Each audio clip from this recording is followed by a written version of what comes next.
জাতীয় দলে ৮ নম্বর জার্সি গায়ে খেলবেন হামজা চৌধুরী। ফুটবল ফেডারেশন রহস্য রেখে দিতে চাইলেও নিজেই তা প্রকাশ করে দিয়েছেন হামজা। হবিগঞ্জে নিজ বাড়িতে সাংবাদিকদের সাথে কথা বলার সময় জানিয়ে দিয়েছেন জার্সি নম্বর তার বর্তমান ক্লাব শেফিল্ড ইউনাইটেডে ২৪ আর আগের লেস্টারে জার্সি নম্বর ছিল ১৭। উৎসবে খুশি হবে নগদে বেশি, কারণ ঘন্টায় ঘন্টায় আছে গিফট জেতার সুযোগ। জার্সি নম্বর একজন ফুটবলারের পরিচয়, কিন্তু হামজা চৌধুরীর ক্ষেত্রে সেই প্রচলিত কথা খাটে না।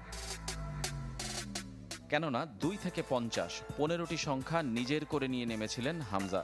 কখনো ইংল্যান্ড যুব দল, কখনো ক্লাবের যুব বা মূল দল, কখনোই স্থায়ী হয়নি তার জার্সি নম্বর। তাই বাংলাদেশ দলে কত নম্বর জার্সি পরে নামবেন হামজা, সেই প্রশ্ন সবচেয়ে আলোচিত এবং আগ্রহের। ফুটবল ফেডারেশন সংখ্যাটাকে লুকিয়ে রাখতে চেয়েছিল, কিন্তু হামজা রহস্য ভেঙে দিলেন।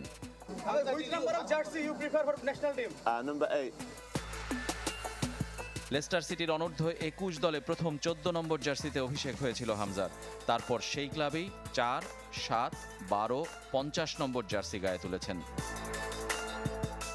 লেস্টার সিটি মূল দলেও একই জার্সি নম্বর ছিল না তার। ৩৮-এ শুরু, ২০ হয়ে ১৭তে শেষ করেছেন। এখন যে চ্যাম্পিয়নশিপ লিগের শেফিল্ড ইউনাইটেডে খেলছেন, সেখানে তার জার্সি নম্বর ২৪। মাঝে এই চ্যাম্পিয়নশিপ লিগ থেকে ওয়াটফোর্ডকে তুলেছিলেন প্রিমিয়ার লিগে, সেখানে তার নম্বর ছিল ৪। ৪, ১৭, ২৪ এই তিনটি সংখ্যা তার প্রিয়, কেননা বারবার ঘুরে ফিরে এসেছে নম্বরগুলো। কিন্তু বাংলাদেশ দলে ৪ নম্বর জার্সি পরে নামেন তপু বর্মন, ১৭ নম্বর জার্সি সোহেল রানার, ২৪ নম্বর পরে নেমেছিলেন সবশেষ ম্যাচে মেহেদী হাসান। জামাল ভুঁইয়ার ৬, রাকিব হোসেনের ১০ও বাংলাদেশের ট্রেডমার্ক জার্সি। খালি ছিল ৮ নং, সেটাকেই নিজের করে নিয়েছেন হামজা। জাভি, টনি ক্রুজ, জেরার্ডরা যে জার্সি নম্বরে নিজেদের চিনিয়েছেন, হামজার কল্যাণে চিনবে এবার বাংলাদেশকেও। রেজওয়ানুজ্জামান, চ্যানেল 24।